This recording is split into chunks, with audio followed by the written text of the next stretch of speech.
साथियों, इसरार अजल का आप सभी को नमस्कार। साथियों, आज हम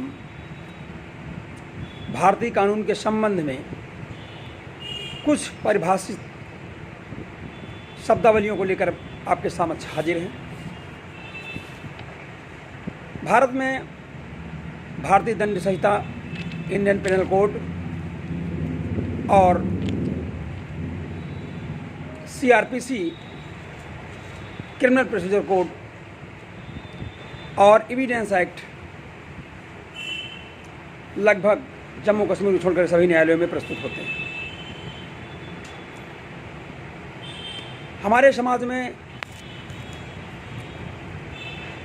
लोगों को व्यवस्थित रखने के लिए, लोगों को संतुलित रखने के लिए, समाज को सुचारू रूप से चलाने के लिए साथियों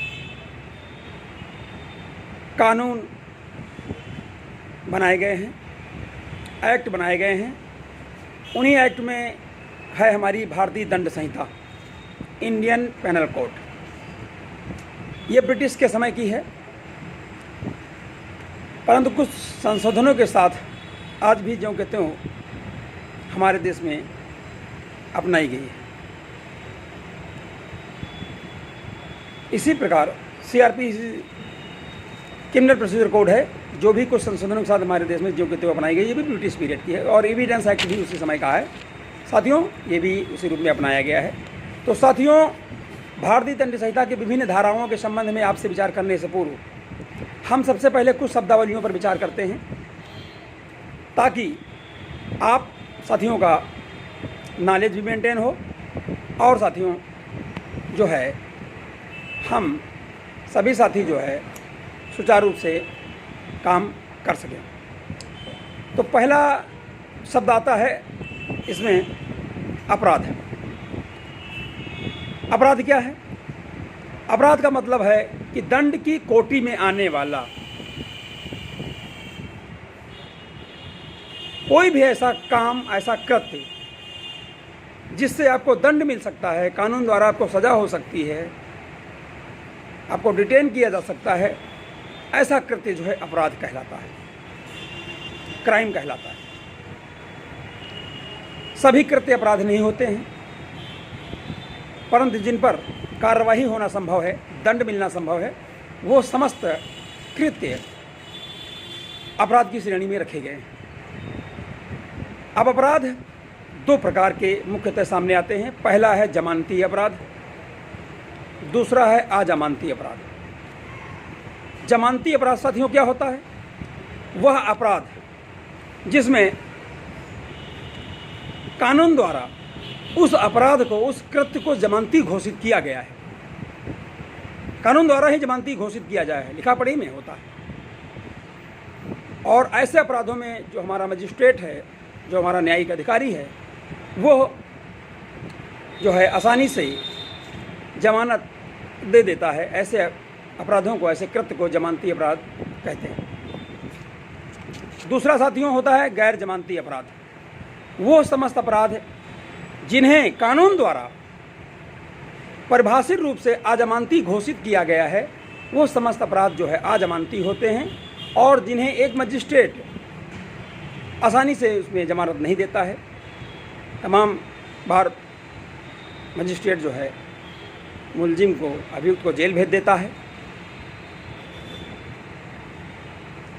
और जमानत देने के लिए मजिस्ट्रेट विवश नहीं होता है। ऐसे अपराधों को जो है साथियों अजमानती या नॉन बेलेबल जो है केसेस की श्रेणी में, क्राइम की श्रेणी में रखा गया है। अगला आता है साथियों, शब्द आता है चार्ज। चार्ज क्या होता है? चार्ज को जनरली हिंदी में आरोप कहते हैं, परंतु आरोप का अर्थ है कोई ऐसा कृत्य जो करे, कोई भी व्यक्ति ऐसा कृत्य करे जिससे कानूनन उस पर जो है कुछ गलतियां आरोपित की जाएं और उन पर उसका ट्रायल हो, तो वो चार्ज कहलाता है। यानी किसी व्यक्ति के ऊपर वो चार्ज कहलाते हैं, आरोप कहलाते हैं। अगला शब्द आता है साथियों संज्ञेय अपराध। दो प्रकार के अपराध हो गए, जमानती अपराध और गैर जमानती। आपने समझा। अब आते हैं संज्ञेय अपराध और गैर संज्ञेय अपराध क्या है। वो अपराध साथियों जिनमें एक पुलिस अधिकारी बिना वारंट के, बिना न्यायालय की वारंट के किसी भी व्यक्ति को उसके कानूनी दंडिक कृत्य के लिए बिना वारंट के गिरफ्तार कर सकता है, वो अपराध जो है संज्ञेय अपराध कहलाते हैं।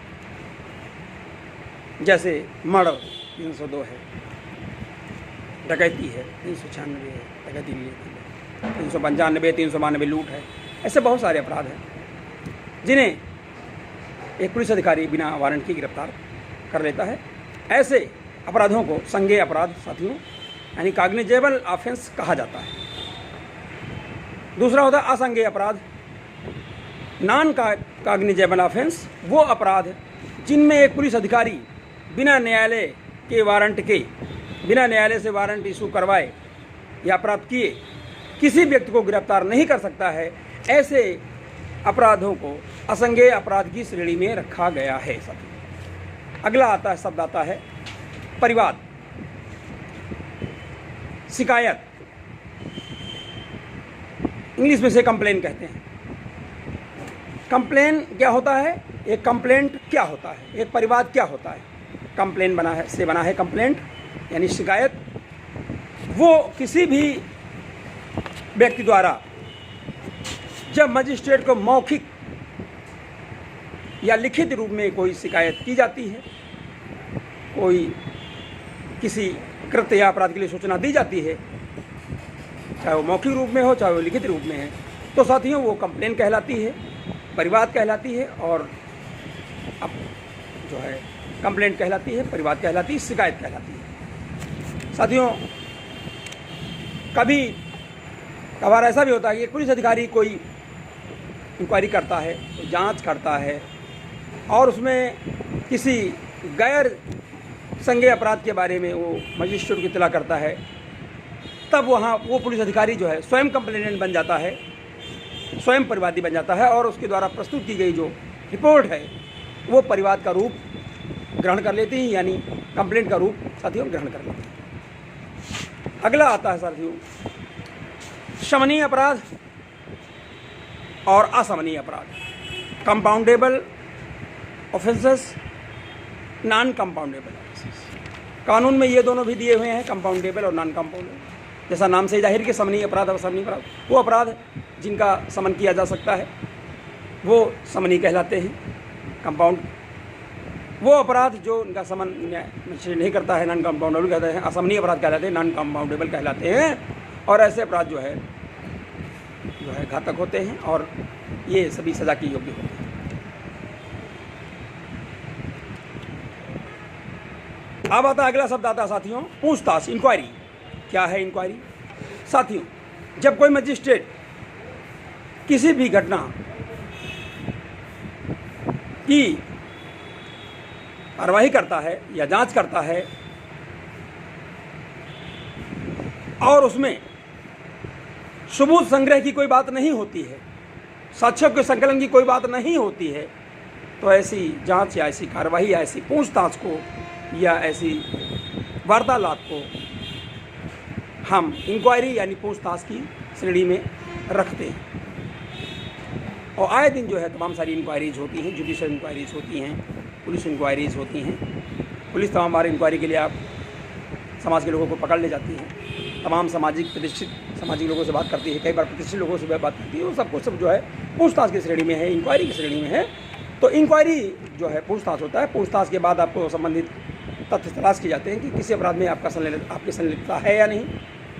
अगर नहीं है तो पूछताछ के बाद, इंक्वायरी के बाद आपको छोड़ दिया जाता है।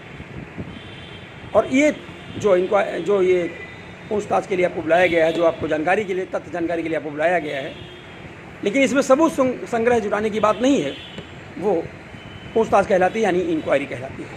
अगली आती है जांच, इन्वेस्टिगेशन। जांच क्या है? जब एक पुलिस अधिकारी मजिस्ट्रेट के अलावा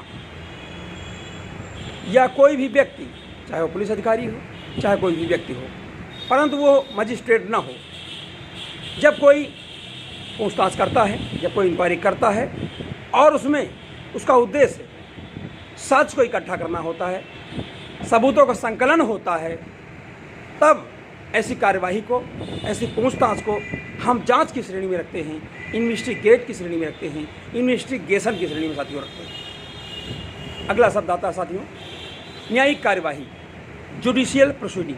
साथियों अगला शब्द आता है न्यायिक कार्यवाही, जुडिशियल प्रोसीडिंग। जब एक